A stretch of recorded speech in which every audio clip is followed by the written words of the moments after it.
As clamor to know the whereabouts of Antonio Sanchez grows, the Bureau of Corrections shows proof of life. The former mayor of Calauan, Laguna emerges from Bilibid's maximum security compound. Sanchez, a rape slave convict since 1995, has been the key topic of debate sparked by Republic Act 10592, which could soon free thousands of inmates for good conduct. But Bureau Chief Nicanor Paeldon says the former mayor probably won't qualify for early release. Meron siyang incident na nahulihan ng drugs dun sa kanyang kubol. So that will also be subject to review.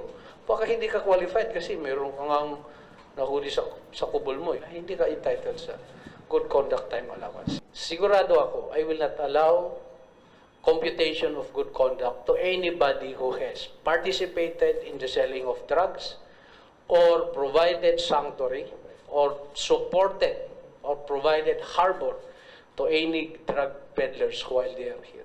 Hindi sila entitled niyan. Kahit na napakabid niya dyan. Still, news of Sanchez's possible release has stirred controversy. Senator Franklin Drilon, who prosecuted Sanchez in 1995 when he was still Justice Secretary, urges the courts not to free the former mayor. He says an investigation into the law on prisoners' good conduct is still in order. Do not release Mayor Sanchez. Ngayon, kung talagang ipipilit nila, I would assist the Sarmienta family to bring the case before the regular courts. Question natin yung exercise of that discretion. Senate President Tito Sota agreed, saying the measure intended for aging, well-behaved prisoners is now being abused.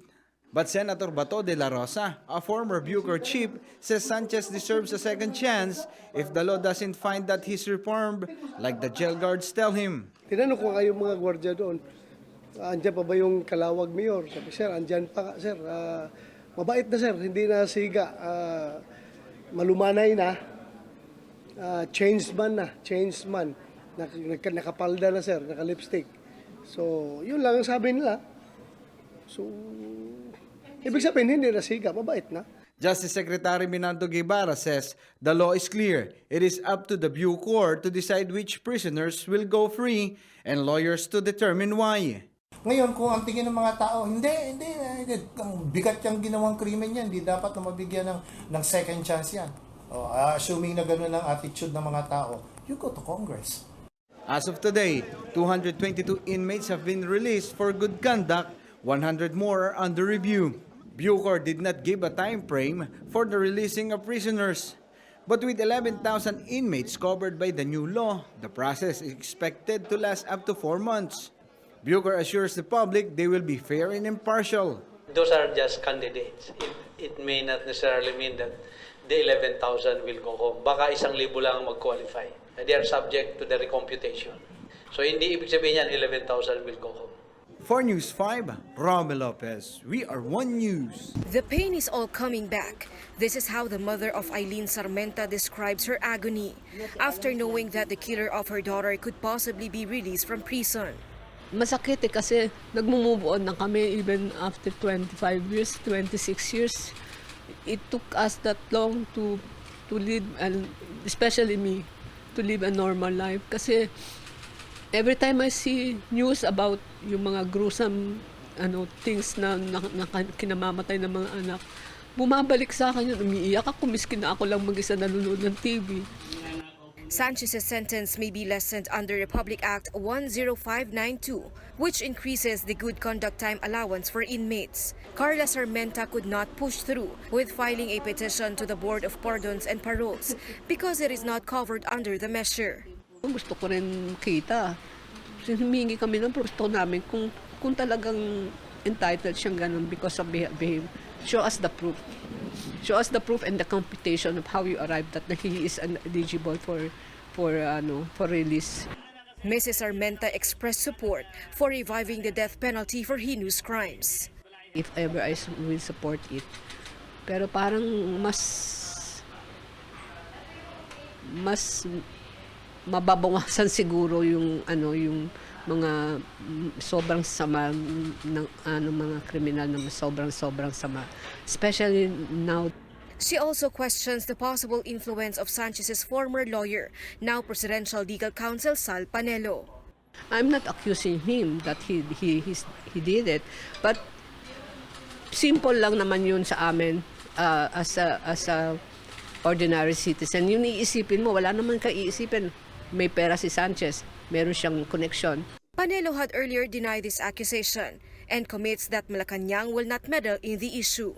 The palace cannot oppose a law. If we have any concern on the wisdom of the law, then it should be addressed to the lawmakers.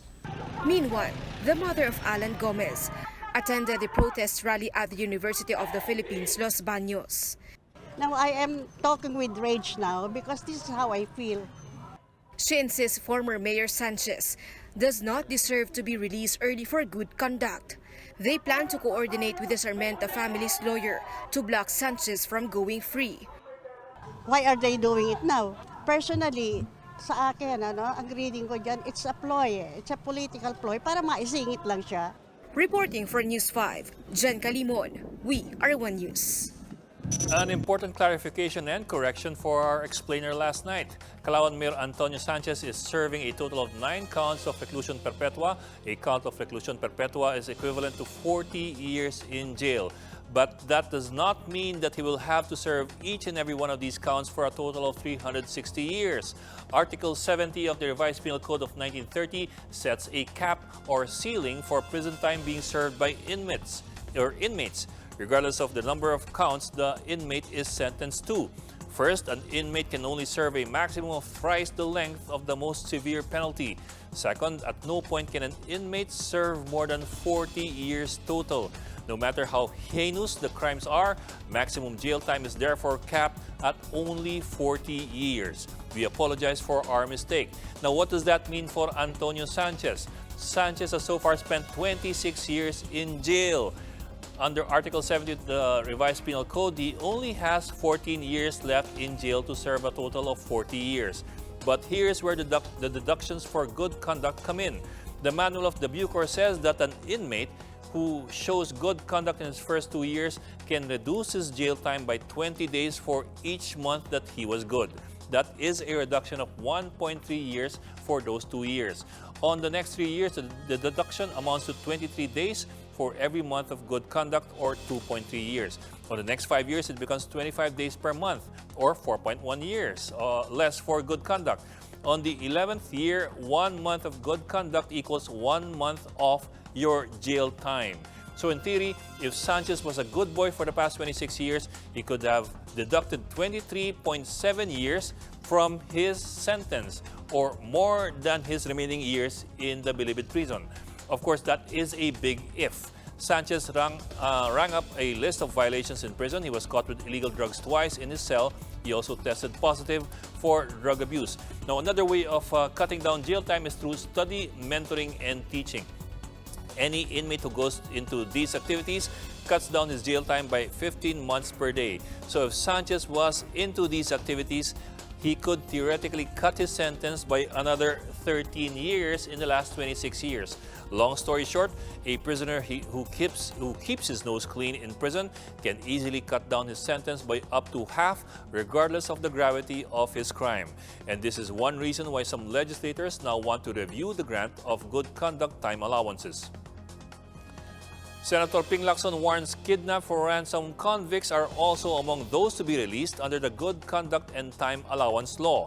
Lacson says several members of KFR groups, or Kidnap for Ransom groups, were arrested by Task Force Habagat in the 1990s.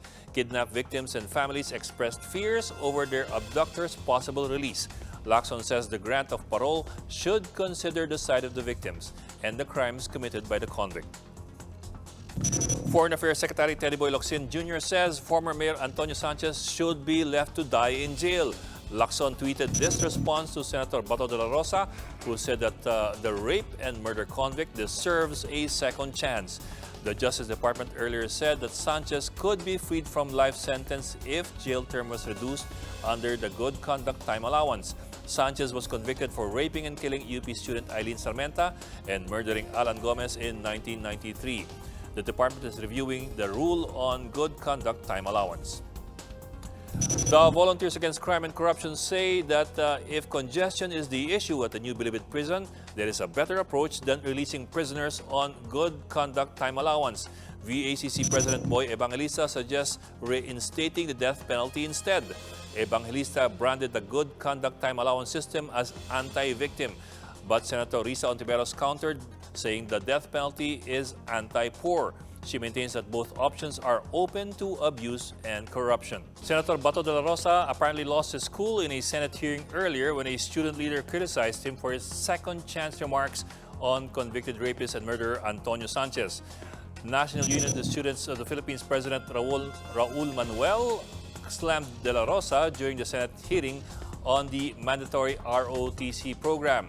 Manuel disagrees with the proposal, citing de la Rosa's controversial remarks on Sanchez and the extrajudicial killings in the country as reasons why mandatory ROTC cannot be implemented. De la Rosa then raised his voice at Manuel. Ano na nangyari sa utak nyo? Ang tingin mo sa... Ganun ka lang mag-judge sa amin? Dinadjudge mo kami na ganun? Ha? Are you sure you are the representation, you are the true representation of the Filipino students? Ang layo ng issue mo. Just to personalin ako.